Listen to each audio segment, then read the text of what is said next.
So we welcome you to the last of the four-part series with Professor John Hart. We're happy you're here this afternoon for a very timely lecture on global heating and Christian faith. We certainly hope you'll stay for answers thereafter. Do know that these webinars are being recorded and archived for future viewing. Dr. Hart.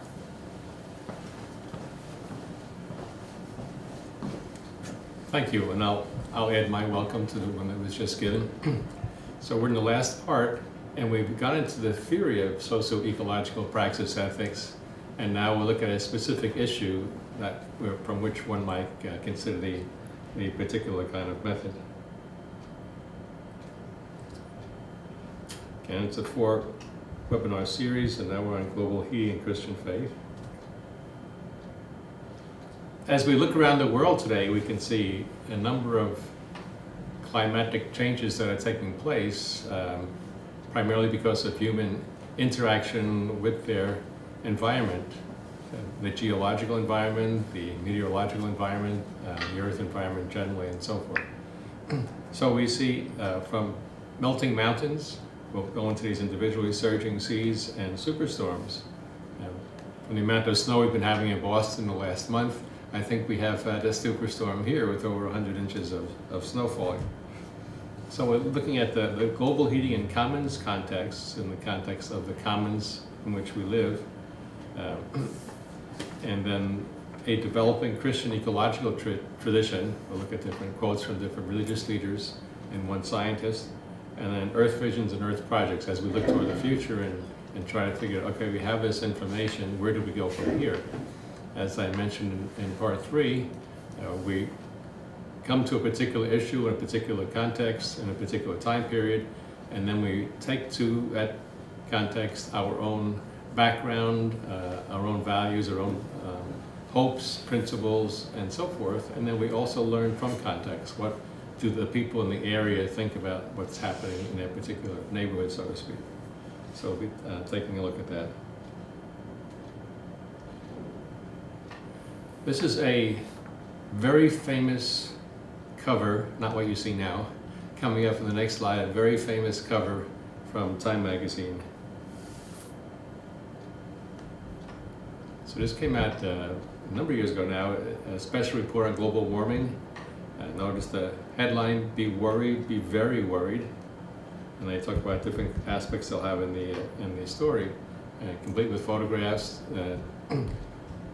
And it really caught people's attention. It's kind of an iconic magazine cover in terms of covering a particular issue and attracting attention to it. You can see the polar bear on the ice floe. What is happening in the Arctic is that the ice is melting. We'll see some graph of how the ice has been depleting. Ice cover in the Arctic for decades now. And so the polar bears sometimes are being stranded on ice floes. They used to be able to swim, usually just not very much water between where they were on the main part of the land, going to where they had their accustomed fishing places and hunting seals and so forth. And then sometimes as they try to get from one to the other, polar bears have drowned because all of a sudden it's not the distance it had been before. Getting from here to there is a lot of water in between, so they can't get to land, and they might be able to scramble on top of an ice floe and stand there for a while, but of course that's going to be melting, and if it doesn't connect with the land, then it's not doing them any good, except temporarily they will not drown or go hungry or whatever else. So looking at some of these issues from global heating, global climate change means more than just the global heating which is taking place now. It also means global cooling in some areas. For example, we're having record cold temperatures, and in some other parts of the country, in the Northwest, for example, they're having record warm temperatures. If you can just think of the currents going across the country. So it's not, oh, we're not heating up. How come they say there's global heating or global climate change? We're actually warmer than we've been before. That's the other part of it, and it's not good news. You might think, oh, we have a nice mild winter this year, but we'll see what the impacts of these nice mild winters will be.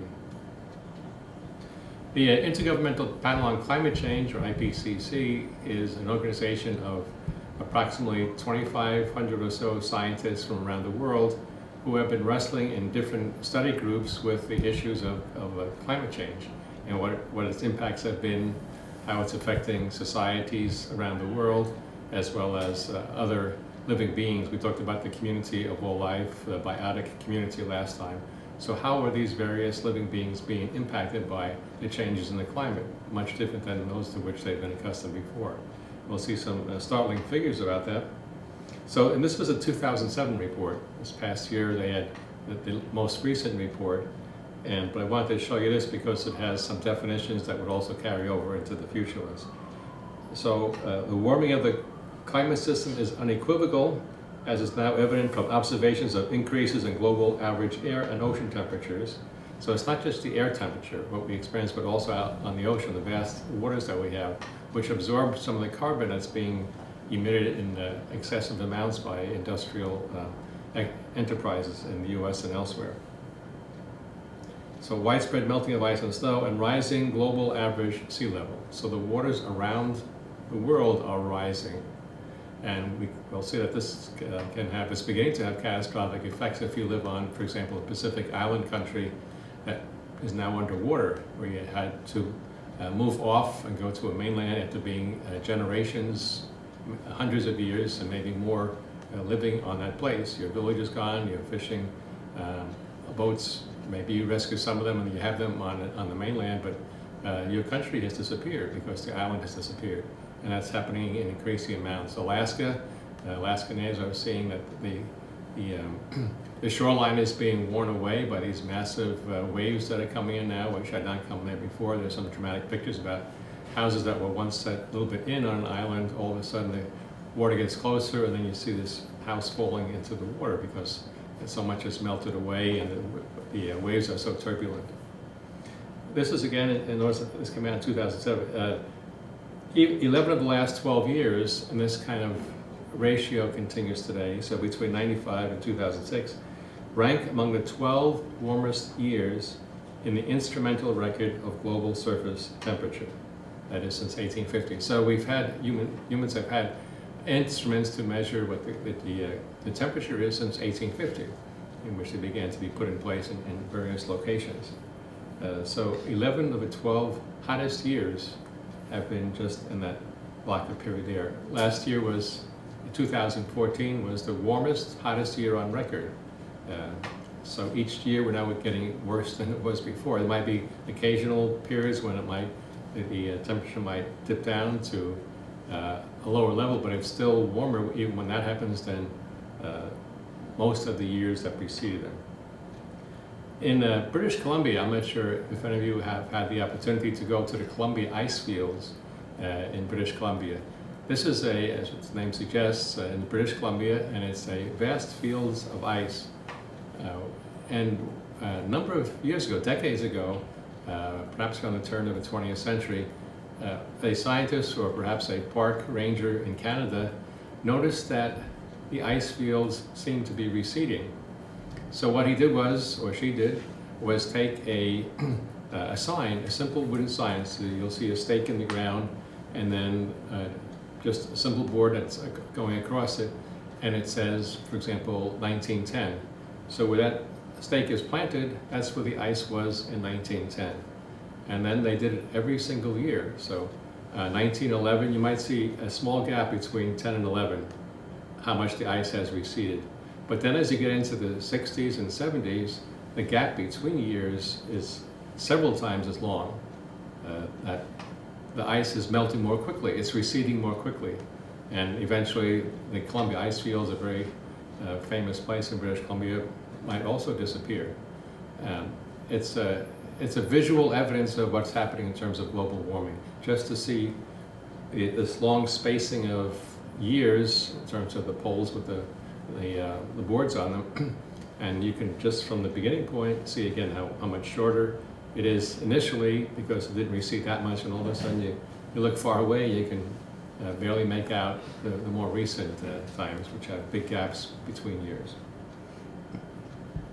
And they define climate change as It refers to any change in climate over time, whether due to natural variability or as a result of human activity. So there might have been something that's might naturally occur, but human activity, again, it's been measured since 1850, has an increasing impact on increasing carbon emissions and therefore on global warming of the oceans and as we'll see, of glaciers and so forth. So humans are definitely having an impact.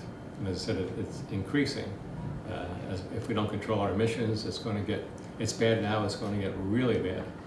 As in that Time magazine cover, be very worried if we don't reel in our appetite for excessive energy consumption. And yet people want to burn more oil or whatever else as if nothing's happening. This is what they're saying, it's not human cause. And the evidence is in, yes it is. This is the more recent report, 2013 to 14. The contribution of different study groups. So just give me, this is directly from their site.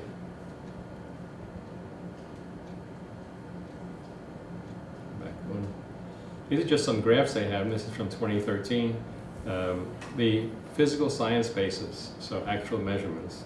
And you can see the annual average temperature is going on the top graph. It keeps on going up, and then the decadal average just going in blocks of 10 years at a time. You can see the vast difference between 1850, again that's when records were first being kept, just to the year 2000 and a little bit beyond. And this is the observed change in surface temperatures. I'll just go through these quickly because we can study graphs for a long time, but you'll be able to come back later and then read what it says and the meanings behind it. So you can see the CO2, carbon dioxide levels increasing. And they're talking here about the observed changes then. Warming of the climate system is unequivocal. And since the 1950s, many of the observed changes are unprecedented over decades to millennia. The atmosphere and ocean have warmed, the amounts of snow and ice have diminished, and sea level has risen, and the concentrations of greenhouse gases have increased. And then it goes on again, each of the last 3 decades has seen successively warmer Earth's surface temperature than any other period since 1850. And sometimes people say, well, there are 10,000 year cycles, that these things happen every 10,000 years.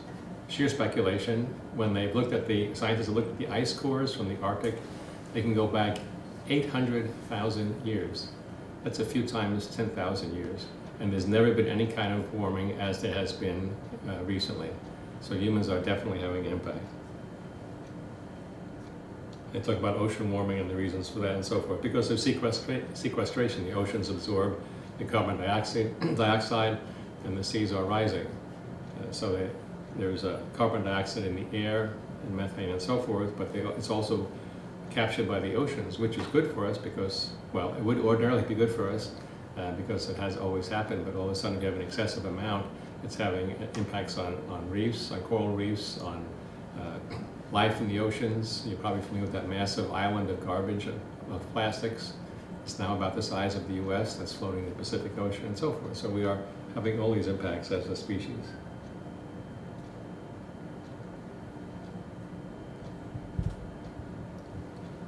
In the Arctic itself,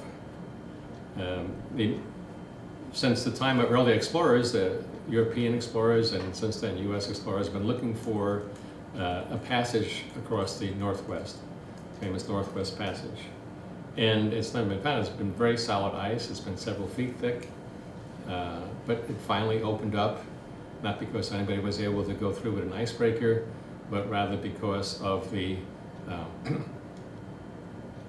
heating of the Arctic by human exacerbated as well as caused climate change.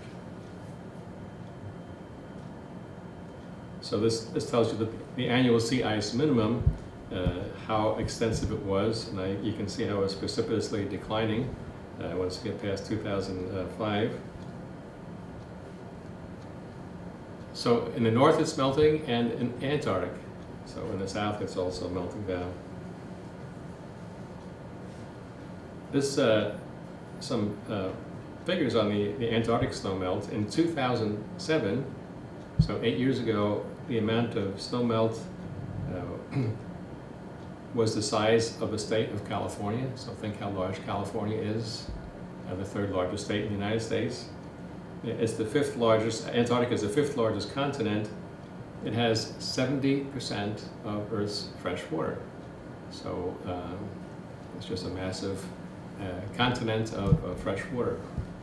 If all of it were to melt, Earth's seas would rise 200 feet. Now think about that. If all of the Antarctica would melt, hopefully it won't happen, and certainly that we don't want it to happen soon, but all the seas of the world would rise 200 feet. That's like roughly maybe a 20-story building. So think about cities you've been to or live in and what that might mean.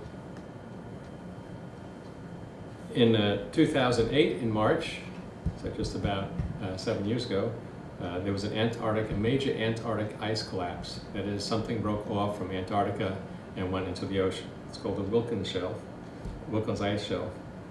Scientists have noticed a crack in it a few years ago, which I hadn't seen before, and it's about the size of the state of Connecticut, or I should say, as you'll see, it was the size of the state of Connecticut. Now, the collapsed section disintegrated and entered the water, including as an iceberg that was 37.5 square miles in size. It's a pretty massive iceberg. And then it goes out into the sea lanes. It floats away and it keeps on going until it melts down. So you see it on the top. You can see that kind of arch kind of place in two places. This is all part of the Wilkins ice shelf. You can see it starting to separate from the main ice of Antarctica. Notice you can see a little bit more. These are taken by NASA satellite photographs. And now you can see a much more distinct separation as the ice shelf begins to break completely away and disintegrate. The melting mountains part is that there are glaciers that are disappearing. In the 19th century, Glacier National Park, note the name, this is a national park, it's Glacier National Park, so named because in the late 19th century, there were 157 distinct glaciers in Glacier National Park, 157. And by definition, a glacier is 60 feet deep or more, so 60 feet of solid ice or more in depth. So if it goes less than that, then it's no longer a glacier. So remember that figure, 157 in the 19th century, late 19th century, and what's been happening since. There were 27 glaciers in 2014, from 157, 150 is the round of it, 157 in the late 19th century to only 27. And scientists are estimating that probably at the current rate, assuming warming doesn't increase any, in 20 years' time, think about this, is Glacier National Park. In 20 years' time, Glacier National Park will have no glaciers. Glacier National Park will have no glaciers. And what's beginning to happen, tourism is up a lot in Glacier National Park. It's a beautiful park. If you've been there, you know that. But people are taking their children or their grandchildren in some cases. They want them to be able to see glaciers before there are no more glaciers to see. So people know what's going to happen and they want to have photographs and go out there before it completely disappears. Again, it could be as short as 20 years. So children going out there today will not be able to see glaciers in the future if they were to venture back to Glacier National Park. That's really a stunning thing that's been happening. I could assume that would always be there. Maybe some of them might melt, but not all of them, but that's what's happening now. Now when the glaciers melt and disappear, usually what happens in the wintertime when it snows, the snow becomes packed down over time and it keeps the glaciers at the sufficient depth. And then in the springtime, as it gets warmer, the glaciers partially melt, and that's where the source of a lot of the fresh water comes down from the mountains. And so it fills lakes, rivers, and becomes part of the water supply for communities, including larger cities. And also it's obviously helps livestock. If you have cattle, for example, in Montana, glaciers are very helpful when they melt according to the scale that they're used to being melted. And of course, deer and bears and all these other wildlife, types of wildlife that depend on the waters. The water will stop flowing. Communities along the route will be without water. That's a phenomenal thought if you've ever been up there. There's a lot of water right now. In the Himalayas, or called the Himalayas by the people who live over there, they're estimating that 100 million people will be without water when the glaciers there melt.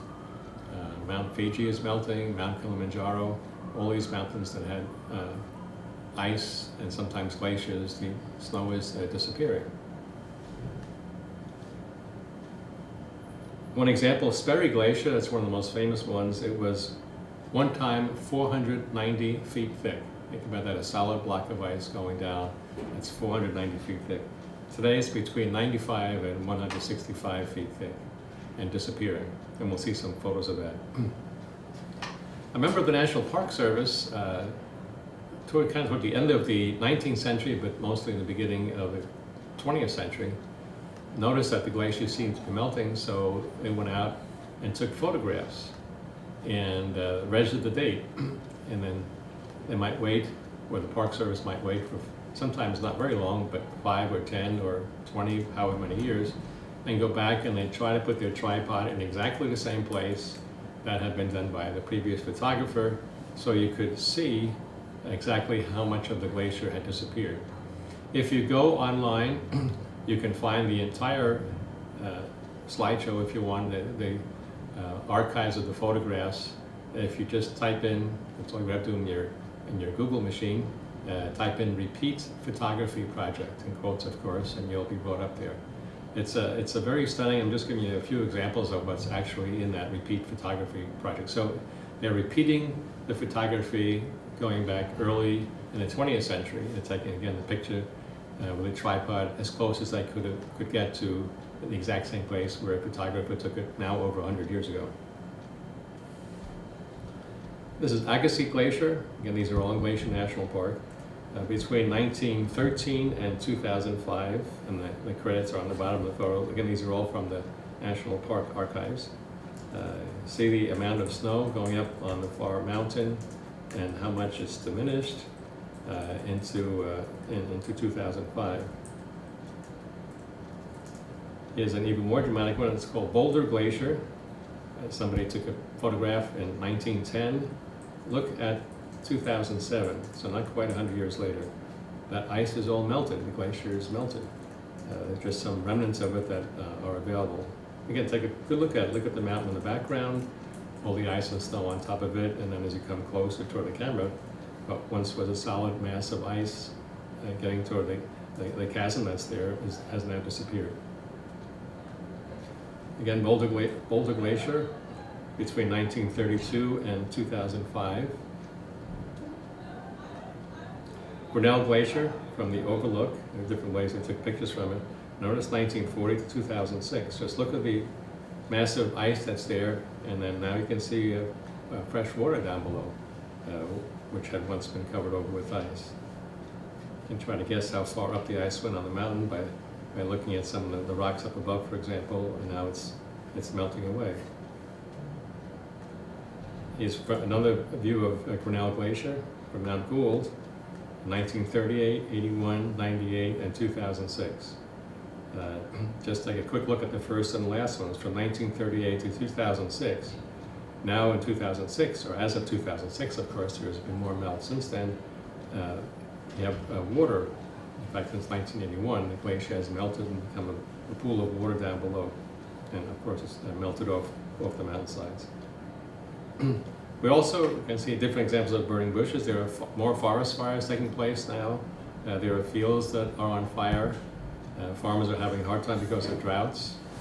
All these various impacts of global warming, global heating more accurately, that it's having on human enterprises like farms, for example. Some of the battles in Africa are the result of less water, massive drought there, and less water. People are fighting over water resources, water, natural goods, to be able to take care of their needs.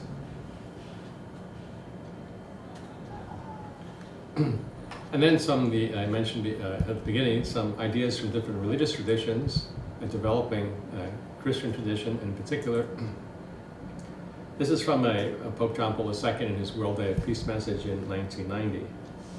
Christians, in particular, realize that their responsibility within creation and their duty toward nature and the Creator are an essential part of their faith. And think about that. People used to say, well, yeah, I care about the environment, but I'm not going to really get involved in it. Somebody else can take care of that.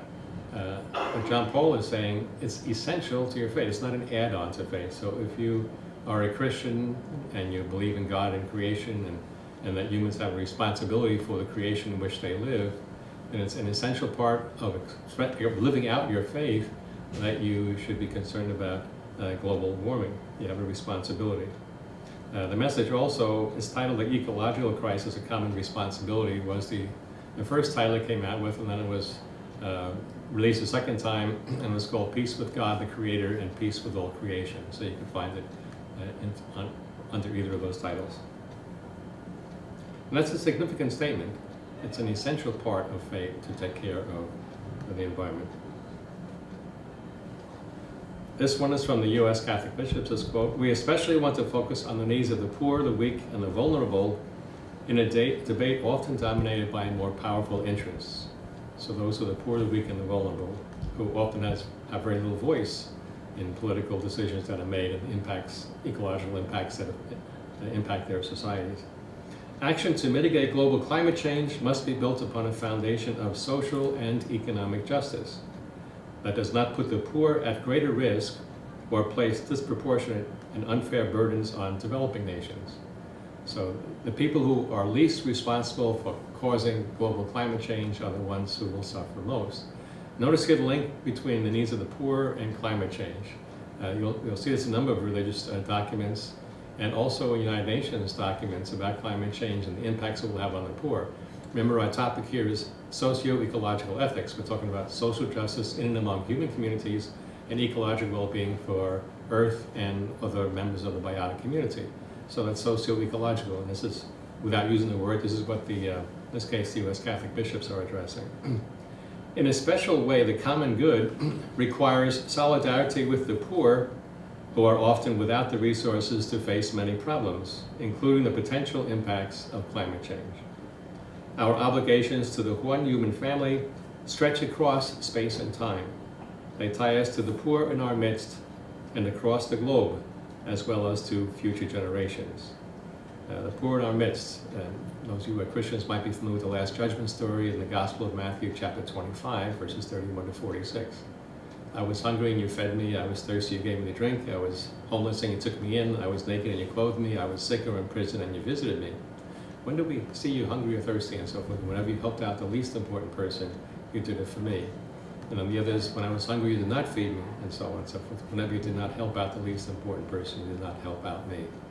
So in those words of Jesus, a very strong affirmation of this linking of ecology, because all the things that he mentions, food comes from the earth, the soil, the water that we drink, clothes might be from wool from sheep or from cotton and so forth. All of these things are ultimately earth-based. So the goods of the earth are not being used to provide for the essential needs of the poor, as the Son of Humanity in that judgment story is relating to people. This is from the National Council of Churches, so again, another large body of, in this case, of Christians. The title, God's Earth is Sacred, an open letter to church and society in the United States. We firmly believe that addressing the degradation of God's sacred earth is the moral assignment of our time, comparable to the civil rights struggles of the 1960s, the worldwide movement to achieve equality for women, or ongoing efforts to control weapons of mass destruction in a post-Hiroshima world. So they're saying this is very essential. It's on a par with all these other major kinds of social movements in the past, in the recent past. We are convinced that the central moral imperative of our time is to care for Earth as God's creation. So it's not just the environment, an abstraction, or meaning a particular place. It's God's creation. If you shift your way of thinking and consider this to be God's creation, then if you were a member of a theistic tradition, you might have a sense of maybe I should kind of take notice and do something about it. The National Association of Evangelicals issued a statement in 2006. It took some people by surprise. It was a major cover story in Time magazine. They interviewed these pastors from around the U.S., from some very conservative congregations or megachurches and so on. And they mention in the statement that it took them a long time to get there, but they wanted to make sure they found biblical bases for what their statement would say. And the evidence was overwhelming as to what was happening in terms of Earth's climate. So they did issue the statement. Got some negative reaction from some circles. Time magazine noted that Republicans could at one time depend on these churches to support them in their policies, and then all of a sudden a key element of that policy was that there is no global climate change. And the evangelicals as a group said, yes there is, and Christians should be doing something about it. So let's again, poor nations and poor individuals have fewer resources available to cope with major challenges and threats. The consequences of global warming will therefore hit the poor the hardest, in part because those areas likely to be significantly affected first are in the poorest regions of the world. A lot of people living along oceans, rivers, and so forth, often in subsistence agriculture. So all of this is imperiled by the global warming and the rising seas. Looking now at a combination of science courses and theistic courses, religious faith tradition courses, and in the socio-ecological setting. Where do these kind of come together? This is the title of a book, The Creation and Appeal to Save Life on Earth. Oops, we missed one here. Let me go back.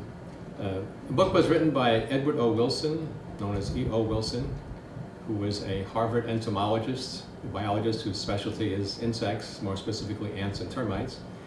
And he retired a few years ago. He's in his late 80s by now. He's won a couple of Pulitzer Prizes for his books. He is an atheist or a secular humanist. He proudly proclaimed that a number of years ago in his autobiography, "Am I an atheist reductionist? Yes!" Exclamation. Yes! Exclamation. Yes! Exclamation. In case you didn't take notice of the first yes with the exclamation, you want to be sure. This is when the Southern Baptists, in particular in this country, were attacking secular humanists. And he's saying he's definitely one of those. More recently, in The Creation, he calls himself, instead of an atheist reductionist, a secular humanist. So he's kind of softened it a bit. And he also, along with some other atheist scientists, as well as others, of course, thought that if religion and science could work together, that they could stop this global warming and also all the loss of species. There are thousands of species that are being extincted on a daily or yearly basis. There's a new verb that I came up with that fits the situation. We talk about animals or birds going extinct. There's a natural process of evolution by different species or subspecies develop, and after a time they no longer have a niche, a particular place that can take care of their needs. So if they're mobile and can move elsewhere, they might be able to survive in a place and a climate that to which they can adapt, or to which they might already be prepared to adapt. But when they are not naturally going extinct as part of the ordinary evolutionary process, when it's humans who are making them go extinct, I think it's appropriate to say extincted, that people extincted these different species or are extincting species. It's like in Latin America, we use the verb to disappear, and then what some of the governments, dictatorships in Latin America began to do is kidnap people, those who are opposed to the governments, those who are looking for a more democratic, sometimes a socialist form of government, and they would disappear. And the families didn't know, so it was an additional act of psychological warfare against the families of the poor who were trying to get a change in society, because they didn't know, is my brother, father, husband, wife, whomever, are they languishing in prison? Are they being tortured in prison? Have they already been killed? They just never knew, so it was kind of always putting that sort of psychological pressure on. So a new verb appeared in Latin America called to disappear somebody, to disappear somebody. And there were, in one case in Argentina, over 30,000 people who were disappeared. So this was something that was going on. I thought an equivalent in terms of environmental ecological issue was to extinct a species, to make them disappear, basically. So Wilson suggests that so departing from his previous sometimes attacks against Christianity, particularly against the tradition in which he grew up, the Southern Baptists. When Wilson was maybe 12 or so, into his early teens, he became very interested in science and would go roaming and study different aspects of the creation that he could see. He was particularly interested in ants and termites. One of his early fascination was water moccasins, as in the snake. So for entertainment, until he was 14, he would wander by himself in wetlands areas, and when he would see them swimming in the water, he would use both hands and grab them and pull them out, and then throw them as far as he can. Kind of a little excitement to, will it bite me and kill me? But he was talented enough until one day, when he pulled a snake out of the water, it was much larger than it looked like, and it began to curve around the head part and was about to strike him, and of course he really threw that as far as he could, and it struck him for the first time that if he had been bitten by this or any other snake, he would follow his own way through the wetlands, not follow any path. He might never be found, or if he was found, by the time he was found, he'd be dead because of the toxins from the water moccasin. So he decided he'd give up that particular adventurous hobby and focus more on what's already walking around the ground, such as ants and termites. And his pastor, his Southern Baptist pastor, said to him at one point when he found out he was interested in science, including in theories of evolution, his pastor took him aside and said, well, you have this option, basically. You can either believe in Charles Darwin or believe in Jesus Christ. And that shouldn't have really been a choice for him. They can be both. You can accept evolution and be a Christian. But you figure, well, if I have to make that choice, then it's pretty obvious. I can see that. I've been studying, I've seen photographs. There is such a thing as evolution. I haven't had a similar kind of experience of seeing Jesus, so if I have to make a choice between them, it's fairly obvious. So we did. He became an atheist and a very outspoken one after that. So now he's trying to bring the two together, the science and the religion. So that was the purpose of the creation. He writes it as a generic letter, an open book letter, so to speak, to a generic Southern Baptist pastor, talking about how they share the same common background in terms of his youth, and that perhaps they can work together now. And he says the following. So he's talking to a representative Southern Baptist pastor. Let us see then if we can, and you are willing, to meet on the near side of metaphysics in order to deal with the real world we share. To meet on the near side of metaphysics, that is beyond philosophy, get away from the philosophy and the theology and so forth, and look at the concrete world, the material world in which we share, rather than argue about a God or no God and afterlife and so forth. I suggest that we set aside our differences in order to save the creation. The defense of living nature is a universal value. And he uses the phrase, the creation. He doesn't say just creation as Christians and others would say, Christians and Jews and so forth, but the creation. So he has a certain idea in mind that the universe is kind of self-creating and self-reproducing. So there's no divine being that's part of it. And on Earth, of course, life evolves. It's a natural process. And so if we can save the creation, and if you're a member of a theistic tradition, just mentally put parentheses around that and save creation, the defense of living nature is a universal value. And he says also religion and science working together are the best hope the planet has. Religion and science working together are the best hope the planet has. And it's quite a change from his previous attitude where he wanted nothing to do with religion.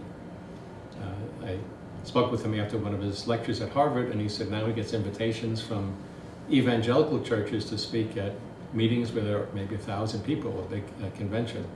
And he says they're grateful for a scientist holding out his hand to them, is how he put it. That they've been attacked and re-attacked by the scientific community, and now here's a scientist who's saying, well, we should be working together instead of attacking each other. So that's his basic perspective. So finding common ground then, spirit science and socio-ecological setting, and we're trying to get past that. Here we go. The last, oops, here. This is a Reinforcements, kind of a summary going back to, you repeat things in class. This happened to be an accidental one.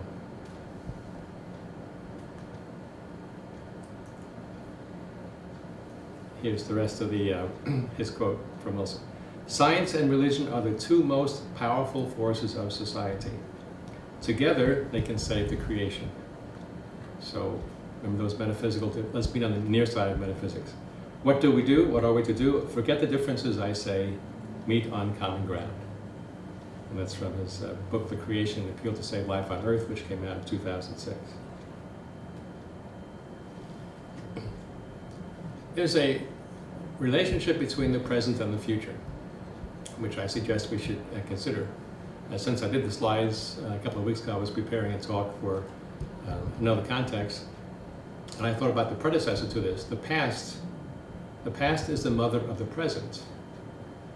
What we are experiencing today is the result of what people who preceded us decided to do, the kinds of actions, the kinds of ideas they had, and so forth. So the past is the mother of the present.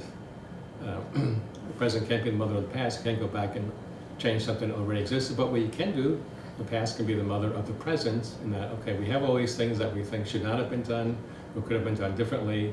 Now that we know that information, we don't have to become frozen into the way we did things in the past, whether it's fossil fuels or whatever the kind of thing, to recognize that these are not good things for Earth and therefore for all living beings. And then what we do today will give birth to the Earth of tomorrow, the home of our descendants. So we're talking about intergenerational responsibility. What do we want to pass on to those who come after us? So what we envision for Earth tomorrow will give birth to our actions today as we work for present and future generations. So you have a sense of what's happening today in terms, in this case, of climate change. And you don't want it to continue because you can see where that's heading in terms of extincting more life on Earth, including perhaps ourselves, and the seas rising and so forth. So now that we have that information, what do we envision for Earth tomorrow? How do we get from here to there? But it works two ways. So we're looking around us, and then we project what we'd like to see tomorrow. We're envisioning for future generations. But also, what we envision then for the future directs our actions today. So what we do today will have an impact tomorrow, and what we envision for tomorrow, and that way the future is impacting the present because it's going to bring about a change in the way we act. So action now and what happens in the future are related, and our thinking of what should happen in the future is going to impact what we do now. And if we think about that, we can bring about a much better state of Earth. We'll leave it there as an example. You can think about the various ways in which socio-ecological practice ethics works in terms of envisioning things, in terms of principles that you take to a context, and in terms of how you should try and bring about in justice the context in which you find yourself. Thanks very much. Dr. Hart, thank you for sharing with us. Thank you to our audience.